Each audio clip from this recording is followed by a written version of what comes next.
Hello. I'm Brandon. You submitted more questions, and I'm going to submit my answers to you. Again, a lot of really good questions this time around. A lot of kind of all over the place.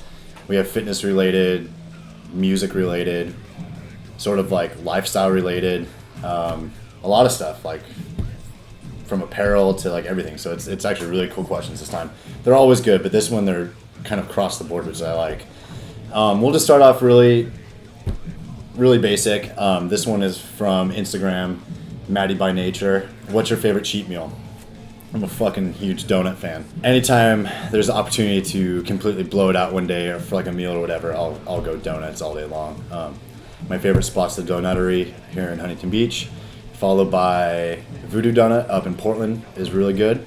And then there's a couple other places that people like tell me about all over across the country. So if I ever get the chance to go to Brooklyn, I believe there's a place called Dough that's really good that I want to try out. And there's also a new place in Costa Mesa, California called Sidecar, which I've been once and want to go back, but it's only open till like 3 and I'm usually at work. So I love donuts, man. Donuts are, I'm like a crackhead with donuts. It's crazy. So, all right. Second one is by Christy Fields underscore yo. Do BCAAs really help with muscle development? Branch chains really do help. It is true. I get this question a lot because I kind of feel that when somebody goes to like a vitamin shop or GNC or goes to any sort of like the online store outlets to buy supplements, they're buying their protein, they're buying like fat burners and stuff like that, and because they think they work, and they kind of leave out the branch chains because it's something that's like, an extra $40-$50, but a good branch chain is really crucial as far as like protein synthesis. When you work out and exert energy, your body breaks down key amino acids in your body that kind of keep like the machine sort of moving. So I'm gonna try to explain this the most meathead way I could possibly explain it without going too scientific, because that's kind of just boring. So your body gets rid of branch chains, gets rid of amino acids when it works out. Now, if it doesn't replace those amino acids, your body will start sort of storing things in it. So the next thing you eat, or the next like few hours that you eat, it's gonna hold on to it. It's not gonna turn into like gasoline for the car. It's sort of like holds on to it, stores it for fat because it thinks it's under attack. So by properly putting branch chain amino acids, protein, and stuff like that in your body, it keeps that machine moving. So it's really crucial. I drink it during the workout, after a workout. I know a lot of people that drink it in the morning, sort of during training. I know a lot of people that get sort of hungry and get that like, I don't know, I guess like starving feeling when they work out. Sometimes they drink branch chains during the workout. And there's a really good product that Muscle Farm makes, the Salt, which is a good like pre-workout, but it also has branch chains in it that kind of keep your body like moving through it and without like crashing. Branch chains, get them. Spend the extra $40-$50. Just get branch chain amino acids. If you don't like taking another drink, there's a lot of free forms that you could use as well. So go give it a shot. So moving on, this is a more like lifestyle sort of question. It's by this gentleman, Raphael, in France, that I write programs for. Kind of a weird one, but sort of a philosophy question. Do you believe in God, or even your own concept? Do you believe in karma? I do believe in God. I'm not a Bible beater at all. I'm not even really one that goes to church. But I do have my own relationship with God, and it kind of throws people off. Kind of going back and forth growing up, I didn't really like know what to really believe, and a lot of my friends were anti, but a lot of my friends were into it. But it's sort of thing where like it's just faith. I have faith in it, and kind of go from there. I won't tell people they're right or they're wrong in their religion, whether they believe in it or not. I'm not one of those type of people. So I do believe in God. So, and do I believe in karma? Yes, I believe in karma, because I've done fucking horrible shit in my life and it's come back around and bite me in the ass. So karma, I 100% believe in. So here's an interesting one. It's on Instagram, RyMurphy87. Any tips on getting rid of shin splints without taking time off training? I've tried foam rollers, ice, and elevation. Any home remedies? I used to get the fucking worst shin splints ever playing on stage, like to the point where I was hobbling off almost in tears every time we play shows. And a friend of mine who sings for a band called Hatebreed, told me about these insoles called Dynastep.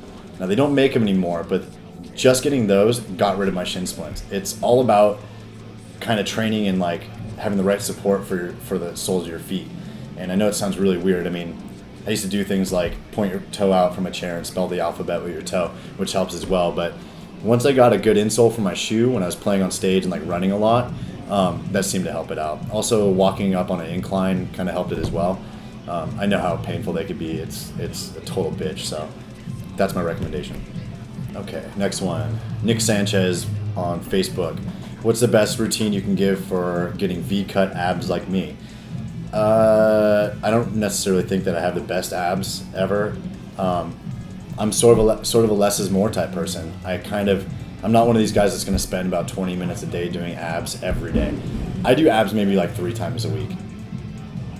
I'm lying. I do abs probably twice a week, to be honest.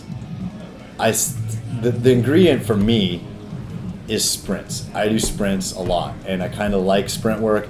That kind of just gets the fat in your body, like gets rid of it. I mean, you got to kind of look at your abs as like another muscle group. You're not going to train arms every day or chest every day for exhaustion purposes and kind of overtraining, not being able to recover. I see abs the same kind of way. I never used to, but then I read a book by Alwyn Cosgrove, who owns a gym in Southern California, has written a ton of stuff. He's very knowledgeable, and he sort of broke it down to where your abs are just another muscle. You need to give them time to repair.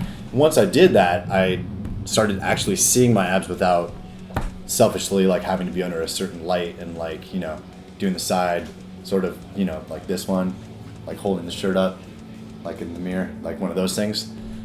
Once I started like not training them every day and doing more sprint work and eating cleaner, yeah, you'll get abs. It just takes a little bit of time. I was one of these people that used to think running a ton I used to be into running, so running like a ton of like distance was going to get me those abs. It didn't. So sprints, and don't overtrain them. And when you train them right. Do a lot of like resistance, like a lot of weighted like abs and stuff like that. Here's one about music. This is from Brett Kimmis via Facebook. I'm horrible at last names. It's embarrassing. So it's Kimmes. If you went back 10, 13 years, would you change anything about any of the bands you were part of? If it wasn't for 18 Visions, Bleeding Through, and Throwdown, I wouldn't be who I am today or listening to the music that I do. Just curious if you hadn't changed anything. Absolutely not. Everything happens for a reason. You can always look back, in hindsight's 2020. I look at the music and sort of the way that all those bands like went around and the choices that we made of, musical direction, stuff like that. I wouldn't change anything. It was interesting going back to like the East Coast, like in the early 2000s and even like late 90s when I started touring, and just seeing the difference between the two coasts. It was crazy to me. Like, it's sort of thing where the West Coast was known as being more of like a fashionable place where like we showed up and we kind of didn't dress in like basketball jerseys and like long like cargo pants and cargo shorts. We actually like did our hair and everybody clowned us, and then we went back the next year and everybody looked like us. It was kind of interesting. I wouldn't change anything. Everything happened for a reason. I enjoyed all my time in all of those bands, and it was a really good life experience for me. But yeah, no, the answer is no. Here's another one. This is from Peter Gamachi. This is from Facebook. Is there still a no Godsmack policy at Rise Above Fitness? That's from a previous blog that I wrote years ago that I said there would never be Godsmack played in my gym. There's been Godsmack played in here a couple times, so I guess it's broke, but it usually gets turned off. There's 3 bands that I absolutely will not stand in my gym. Godsmack, well, actually there might be 4. Nickelback, probably Nickelback because I don't want anybody to know that I actually kind of like rock out to their shit, but like that kind of stuff I won't really play. Drake, who I can't stand, and Beastie Boys. Can't stand the Beastie Boys. I get a lot of shit for that, but they fucking suck. I'm sorry, I don't care what you think. They're horrible. So that's that. Those are the bands that have the axe from Rise Above Fitness. Okay, next one comes from Gypsy Junebug on Instagram. I love these names, by the way. It's great. Do you think it's possible to get a good workout within 30, 40 minutes a day for those who are pressed on gym time? Absolutely. Most of my workouts take about 45 minutes, and that's usually if I do sprints as well. Sometimes it rolls a little bit over if, the gym is more crowded and sort of get sidetracked, but you could totally get that. I mean, there's nowhere in like the workout handbook that says you need to be in the gym for 2 hours. I get a lot of emails from people saying like, I don't get it, I work out 2.5 hours a day. Well, that's probably your problem, is that you're working out 2.5 hours a day. And if you really break it down to like how much of that time you're actually training and how much of that time you're actually fucking dicking around in the gym, you probably get a better workout is if you stayed focused, mentally focused, and worked out for 45 minutes hard. What the fuck are you doing in the gym for 2.5 hours? Like, I don't know. If you have that much time on your hands, do something else. Get another hobby as well, or do something, start a charity or something, I don't know. So yeah, 30, 40 minutes, absolutely. Just exert yourself for that 30, 40 minutes as hard as you can, and you'll see the good results. And you're also keeping yourself at a metabolic rate, you're burning fat, gaining lean muscle mass if you're doing the right exercises. And yeah, there's a lot of positives in that. This is from Brando_666. Fucking Satan. Anyway, I've heard people dispute supplement brands, example Costco brands versus Muscle Farm, even though they're the same supplements just for a different price. Just curious, my opinion. If you look at the back of a protein powder or anything you take, and there's like a list this long of ingredients, it's probably not that good for you. It's just, that's the way I look at it. Price doesn't have anything to do with it. I mean, taste is a big thing. Usually the ones that don't have like this big of a list of ingredients taste like absolute shit. So, but you got to find like the one that's like in the middle. When it comes to supplements too, you shouldn't really. You could supplement for cheap, but like spend the extra couple bucks and get like a really good, really good one that you like. And all of them are pretty good except the ones that have like the crazy amount of ingredients, and you just want to kind of keep the ingredients down to like a minimum. Yeah, that's my, I don't fucking know, that's my professional response to that question. Sorry, I'm dropping a lot of F-bombs on this one. Just one of those moods today. All right, what shoes do you train in? I train in New Balance Minimus. I really like New Balances for training. They're lightweight, they're flat. You can do they're multifunctional, so you could do deadlift, squats, you could sprint, you could do like, calisthenic work, stuff like that. So I like those ones a lot. This one I kind of answered last week as well. This is from Chase Robinson 92. What are your thoughts on the Insanity workout? I don't really think about it. That's my thoughts. Sean T is a good looking guy. That's all I'm gonna say. That's my thoughts about it. All right, and the last one we're gonna get to today is kind of a personal one. Bleeding Through's been friends with a lot of bands, and we've kind of grown up with a lot of bands, and one of the bands we've grown up with is As Lay Dying. And recently the singer got into some legal trouble. I was really close with the singer. It's been really difficult, and I haven't really answered this question much.